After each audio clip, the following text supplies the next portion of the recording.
Why are they doing this?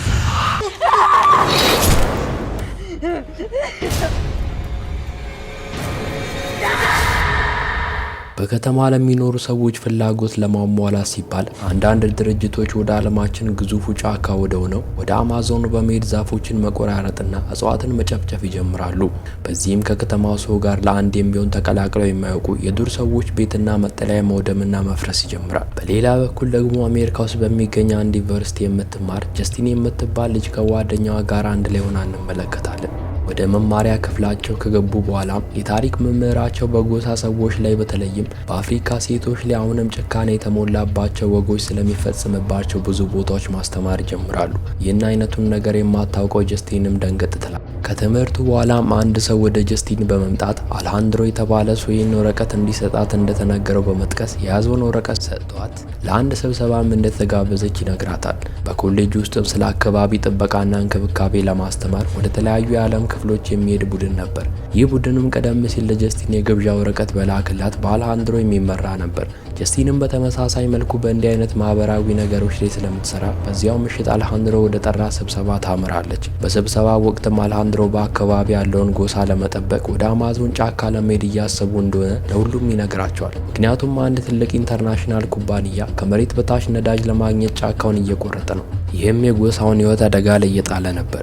አልሃንድሮም በተጨማሪ ኩባንያው ስራውን ለመስራት ጡረታ የወጡ ወታደሮችን እንደሚጠቀምና ነገር ግን የኩባንያው ስራ ምንም ይሁን ምን ይህን ተግባራቸውን ማስቆም እንዳለባቸው ይናገራል። በተጨማሪም ሁኔታውን በቀጥታ ስርጭት ለሁሉም ሰው ለማሳየት አቅዷል። ዓላማውም የዓለም አቀፍ ሚዲያዎችን ትኩረት በመሳብ ሰዎች ኩባንያውን እንዲቃወሙ ለማድረግ ነበር። ይህ ድርጊትም ኩባንያውን ለቆ እንዲወጣ ያስገድደዋል። ጀስቲንም ሀሳቡ ጠቃሚ መስሎ ስለታያት አብራቸው ለመሄድ ትስማማለች። የተቀረው ቡድንም እንዲሁ በእቅድ ውስጥ ለመሳተፍ ወስኗል። በማግስቱም ጀስቲን በተባበሩት መንግስታት ድርጅት ውስጥ ጠበቃ ሆነው ወደሚሰራው አባቷ ጋር በመደወል ዋሽታ ከጓደኞቿ ጋር ለጉዞ እንደምትሄድ ትናገራለች። ከዚህ በኋላም ጀስቲንና ሌሎቹ ለዚህ አጠቃላይ ጉዞ የገንዘብ ድጋፍ የሚያደርገውን የአልሃንድሮን ጓደኛ የሚያገኙበት ቦታ ይደርሳሉ። በመቀጠልም ሁሉም በግል አውሮፕላን ውስጥ ገብተው ጉዟቸውን ብለው ይጀምራሉ። መዳረሻቸው ላይ ካረፉ በኋላም ሪክሾ ወደ ተባለ ሆቴል በመሄድ ጥቂት ረፍት ይወስዳሉ። ከዚያም በጀልባ ተሳፍረው ወደ ዋና መዳረሻቸው ወደ ሆነው አማዞን ጫካ ያመራሉ። እዚያም ከደረሱ በኋላ ሁሉም አንድ አይነት ዩኒፎርም በመልበስ ኩባንያው ስራውን እንደሚሰራበት ቦታ ይሄዳሉ። ሁሉም ፊታቸው ላይ ጭንብል ከማድረጋቸው በተጨማሪም ሆን ብለው ራሳቸውን ከዛፎች ጋር በማሰር የካምፓኒውን ስራ በቀጥታ ስርጭት ለዓለም ማሳየት ይጀምራሉ። አላማቸውም ግልጽ ነበር። እሱም ይህ ኩባንያ የሚያደርገውን ነገር ለዓለም በግልጽ ማሳየት ነው። በዚህ ጊዜም እንደ ድንገት አንድ የግል ወታደራዊ ቡድን መጥቶ ከቦታው እንዲንቀሳቀሱ ለማድረግ ይሞክራል። ነገር ግን እነ ጀስቲን ቀደም ብሎም እንዳይፈቱ ሁሉም ራሳቸውን በሰንሰለት ከዛፉ ጋር አስረው ነበር። ይሁን እንጂ የጀስቲን መቆለፊያ ተፈቶ ስለነበረ አንድ ወታደር አንገቷን ይዞ ወደ መሃል ካመጣት በኋላ ሽጉጥ ይደቅንባታል። ይህን የተመለከተችው ጀስቲንም እጅግ ፈርታ ማልቀስ ትጀምራለች። ምንም እንኳን አልሃንድሮ እንዲረዳት ብትጠይቀውም አልሃንድሮና ሌሎቹ ግን በቀረጻ ስራ ተጠምደው ነበር። አልሃንድሮም ለወታደሩ ወንድ ከሆንክ ሂድና ግደላት፣ አባቷ በተባበሩት መንግስታት ድርጅት ጠበቃ ነው፣ የሚፈጠረብህን ታያለህ በማለት የጭንቅላት ጨዋታውን ይጀምራል። ይህን የሰማችው ጀስቲንም ተደነግጣለች። ብዙም ሳይቆይ የቡድኑ የቀጥታ ስርጭት ቫይራል እየወጣ የሚዲያ ግፊቱን በጣም እየጠነከረ ይሄዳል። በዚህም ወታደሮቹ በፍርሃት ለቀዋቸው ይሄዳሉ። ተመሳሳይ መልኩ ኩባንያውም ስራውን አቁሞ ጥሎ ይሄዳል። በዚህ ጊዜም ፖሊስ ወደ ቦታው በመምጣት የነጀስቲንን ቡድን ከአካባቢው ይዞ ይሄዳል። ይሁን እንጂ የአልሃንድሮ ጓደኛ ለፖሊሶች ጥቂት ጉቦ በመስጠት ካስለቀቃቸው በኋላ ሁሉም በመጡበት ፕሌን ተመልሰው ይሄዳሉ። በአውሮፕላኑ ውስጥም ሁሉም ድላቸውን እያከበሩ አልሃንድሮም የእነርሱ ቪዲዮ ቫይራል መውጣቱን ተናግሮ ሁሉም ስለሱ እያወሩ መደሰታቸውን ይቀጥላሉ። ይሁን እንጂ ከመካከላቸው ጀስቲን ከፍቷት ነበር። ምክንያቱም የራሳቸውን ህይወት ለማዳን ስለተጠቀሙባት አዝናለች። በዚህ ወቅትም በድንገት በአውሮፕላኑ ሞተር የሆነ ችግር ይፈጠራል። ፓይለቱም ሁኔታውን መቆጣጠር ተስኖት አውሮፕላኑ ወደ መሬት መንደርደር ይጀምራል። በዚህም ሁሉም ሰው በፍርሃት መጮህ ይጀምራል። የአውሮፕላኑ የተወሰነ ክፍልም ተሰብሮ ሁለቱ ፓይለቶች ተሽቀንጥረው ይወድቃሉ። በመጨረሻም ከአማዞን ዛፎች መካከል ሄዶ ይከሰከሳል። በአደጋውም የአልሃንድሮን ጓደኛ ጨምሮ አብዛኞቹ ህይወታቸው ያልፋል። ከፍተኛ ጉዳት ደርሶባቸው የተረፉ ጥቂት ሰዎችም እያለቀሱ ከአውሮፕላኑ በመውጣት እርስ በእርሳቸው መረዳዳት ይጀምራሉ። አካባቢውም በደምና በሬሳ ተጠለቅልቆ ነበር። ከጥቂት ቆይታዎች በኋላም አውሮፕላኑ አውሮፕላኑ ፈንድቶ ይወድማል። ይሁን እንጂ ጀስቲንና አሌሃንድሮን ጨምሮ ጥቂቶቹ በሕይወት ተርፈው ነበር። ከዚህ በኋላ ምን ማድረግ እንዳለባቸው የት መሄድ እንዳለባቸውም ስላላወቁ ፍርሃት ይወርዳቸው ጀመር። በተጨማሪም ስልካቸው ምንም አይነት ኔትወርክ የለውም። ከተረፉት መካከልም አንዱ ከውጭ ያለም እርዳታ ለማግኘት የጂፒኤስ መሳሪያውን ለማግኘት ይሞክራል። በዚህ ጊዜም ከጫካ ውስጥ አንድ እንግዳ ድምፅ መሰማት ይጀምራል። የአሌሃንድሮ የሴት ጓደኛ የሆነችውም ሁኔታውን ለማጣራት በሄደችበት ቅጽበት በድንገት አንድ ቀስት መጥቶ ጉሮሯን ይሰካል። በዚህ የተደናገጠው አሌሃንድሮን በቶሎ ጓደኛዋን ለማዳን ሲርበተበት በተመሳሳይ መልኩ እሱም በቀስት ይወጋል። ይህን እያደረጉ ያሉትም ጠላት ናቸው ብሎ የሚያስቡት የአማዞን ጎሳ ሰዎች ናቸው። ምንም እንኳን የተረፉት ሰዎች በፍርሃት ለማምለጥ ቢሞክሩም የጎሳዎቹ ሰዎች ግን አንድ በአንድ በቀስት እየወረወሩ ሁሉንም ይጥሏቸው ጀመር። ከመካከላቸውም እንደ ዕድል አንድ ሰው በሕይወት ተርፎ ጂፒኤሱን ያገኘዋል። ይሁን እንጂ እሱም እንዲቹ በቀስት ተመቶ ይወድቃል። ከዚህ ክስተት በኋላም የጎሳዎቹ ሰዎች በጀልባ ወደ መንደራቸው ይወስዷቸዋል። በሰውነታቸው ላይም ቀይ ቀለም ተቀብተው እጅግ አስፈሪ ይመስላሉ። የጎሳው ሕዝብም የነ ጀስቲንን ቡድን ወደ መሪያቸው መውሰድ ይጀምራሉ። ይሁን እንጂ መንገዳቸው ላይ የጎሳው ሕዝቦች ከቧቸው ጸጉራቸውን መጎተትና ሰውነታቸውን መነካካት ይጀምራሉ። ይህ ሁሉ ድርጊት ያስደነገጣቸው እነ ጀስቲንም እንዲፈቷቸው ቢማጸኑ የጎሳው ሕዝብ ግን ሊሰማቸው አልቻሉ። በዚህ ወቅትም ቦታ ላይ የሰው ሬሳ ተንጠልጥለው ሲያዩ ይህ ጎሳ ሰው በሊታ ጎሳ እንደሆነ ይረዳል። ወዲያውም ቢጫ ቀለም የተቀባች አንዲት የጎሳ መሪ ሴት ወደ ቦታው ትመጣለች። በዚህ ወቅትም የጎሳው ሕዝብ እነ ጀስቲንን ማስጨነቅ ያቆማል። መሪዋም የጀስቲንን አካላት በቅርበት ከተመለከተች በኋላ በቋንቋቸው ለጎሳው ሰዎች እንዲያስሯቸው ትናገራለች። ከዚህ በኋላም ሁሉም ይታሰራሉ። እንደ አጋጣሚም አሌሃንድሮ ስልኩን ይዞ ስለነበረ ኔትወርክ ለማግኘት ይሞክራል። ይሁን እንጂ ሊሳካለት አልቻለም። በዚህም ዓለም ከጓደኞቻቸው አንዱ በእስር ቤት ውስጥ እንደሌለ ያስተውላሉ። ከተቀመጡበትም ብድግ ብለው ዙሪያቸውን ሲመለከቱ የጎሳው ሰዎች ጓደኛቸውን ወደ አንድ ቦታ ሲወስዱ ይመለከታሉ። ሴቷ የጎሳ መሪም የጓደኛቸውን ፊት ከነካካች በኋላ አንድ ለየት ያለ ፈሳሽ እንዲጠጣ ትሰጠዋለች። ከዚህ በመቀጠልም አንድ ድንጋይ አጠገብ ወስዳ ካስተኛችው በኋላ በአሰቃቂ ሁኔታ አይኑን አውጣ ለሁሉም ለጎሳ ሰዎች ታሳያቸዋለች። ይህን የተመለከቱ ሰዎችም ደስታቸውን በጭፈራና በዝላይ ይገልጻሉ። ከደስታው በኋላም ወንዱ የጎሳ መሪ ይመጣና የጓደኛቸውን እጆች፣ እግሮችና ጭንቅላት ቆርጦ ይለያቸዋል። ይህንን ሁሉ ሲመለከቱ የነበሩ በእስር ቤት ያሉ እነ ጀስቲን በፍርሃት መንቀጥቀጥ ይጀምራሉ። አመሻሽ ላይም ታሳሪዎቹ እርስ በእርሳቸው እየተነጋገሩ ያንን ኩባንያ ለማስቆም ባይመጡ ኖሮ ይሄ ሁሉ ችግር እንደማይመጣባቸው ሀሳብ ያነሳሉ።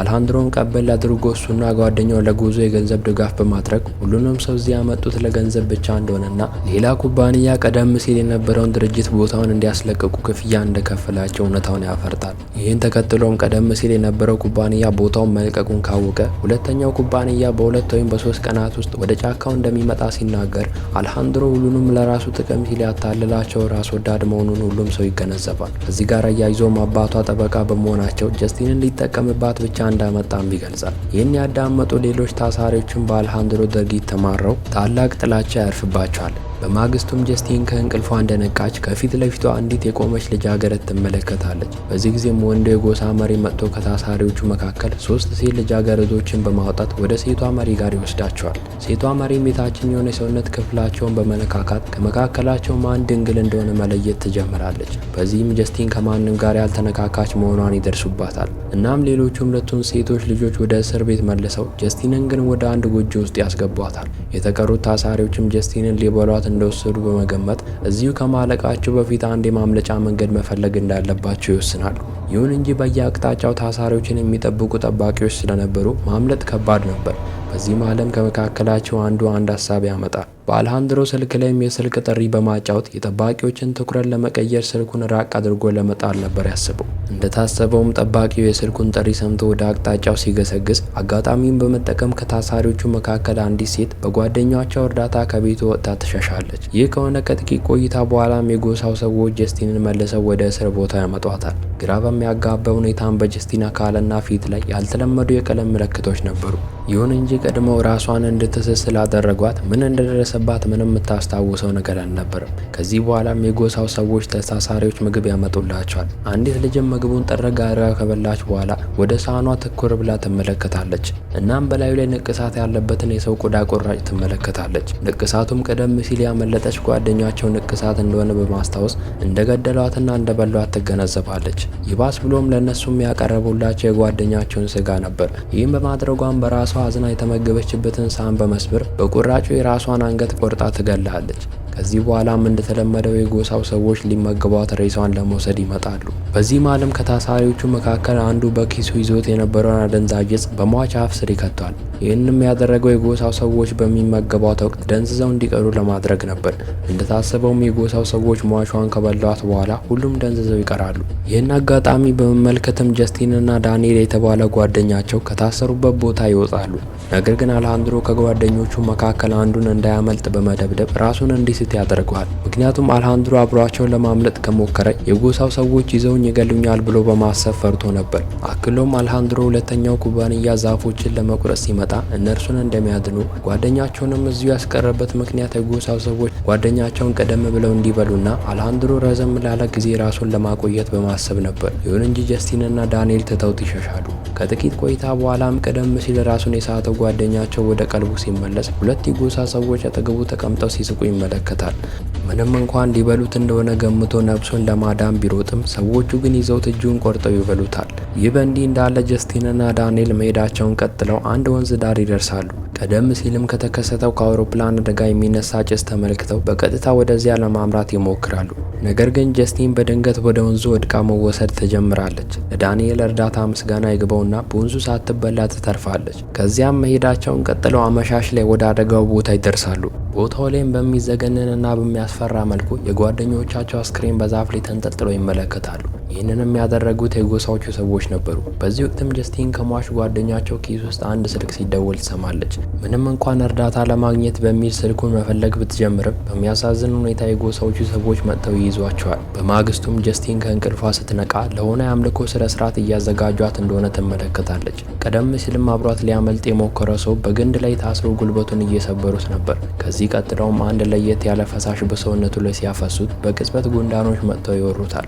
ከዚያም ሴቷ መሪ እንደ መንደራቸው ስነ ስርዓት በጀስቲን የግል ክፍሎች ላይ አንድ ነገር ለማድረግ ትመጣለች። በዚህ ማለም አንድ የጎሳው ሰው መጥቶ አንዳንድ ሰዎች ዛፎችን ለመቁረጥ መጥተዋል በማለት ለሁሉም የጎሳ ሰዎች ይነግራቸዋል። ይህን የሰማ ሁሉም ሰው መሳሪያውን ይዞ ሊዋጋቸው ይሄዳል። ከጥቂት ቆይታ በኋላም የጎሳው አባል የሆነችው አንዲት ህፃን የጀስቲንን ገመድ ፈታ ነጻ ታውጣታለች። ጀስቲንም ቀልጠፍ ብላ ከታሰረችበት ነጻ በመውጣት በፍጥነት በጉንዳን ንክሻ እየተሰቃየ ወዳለው ዳንኤል ጋር ሄዳ ከታሰረበት ልትፈታው ትሞክራለች። ይሁን እንጂ ዳንኤል ብዙ ተሰቃይቶ ስለነበረ ሊሞት እንደሆነ ነግሯት ይልቅ ለራሷ ማምለጥ እንዳለባት ይነግራታል። ጀስቲንም ሳትወድ ጓደኛዋ ዳንኤልን ጥላው ከትንሿ ልጅ ጋር መንደሩን ለቃ ትሄዳለች። ምንም እንኳን እስካሁን ታስሮ የሚገኘው አልሃንድሮ እንድትረዳው ቢማጽናትም ጀስቲን ግን ጥላው ለራሷ ታመልጣለች።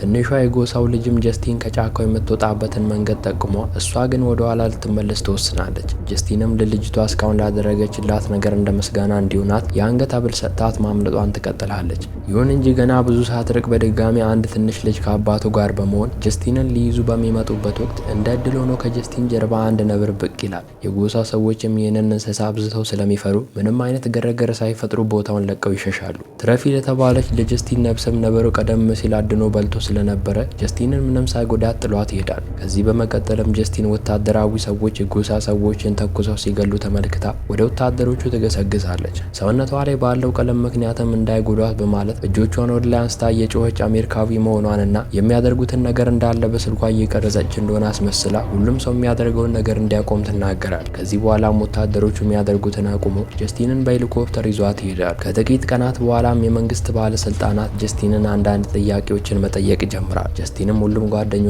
በአውሮፕላን አደጋ እንደሞቱና እሷ ብቻ እንደተረፈች ትናገራል። ከዚያ በኋላም በጫካ ውስጥ ያሉት የጎሳ ሰዎች አግኝተው እንደተንከባከቧትና ምንም እንዳልጎዷት ትናገራል። ጀስቲን ይህን ዋሽታ የተናገረችበት ምክንያትም የጎሳ ሰዎች ሰውን እንደሚበሉ ብትነግራቸው መንግስት እንደሚገላቸውና የአማዞን ደንን እንደሚያወድም በማሰብ ነው። ከዚህ በኋላም ጀስቲን ከጓደኛዋ ተደውሎላት አልሃንድሮ በጫካ ውስጥ ሆኖ የሚያሳይ የሳተላይት ምስል ታሳያታለች። በሰውነቱ ላይም ጥቁር ቀለም ተቀብቶ ነበር። ይህም ምናልባት አልሃንድሮ ራሱ የጎሳ አባል እንደሆነ ጥርጣሬ የሚጭር ነበር።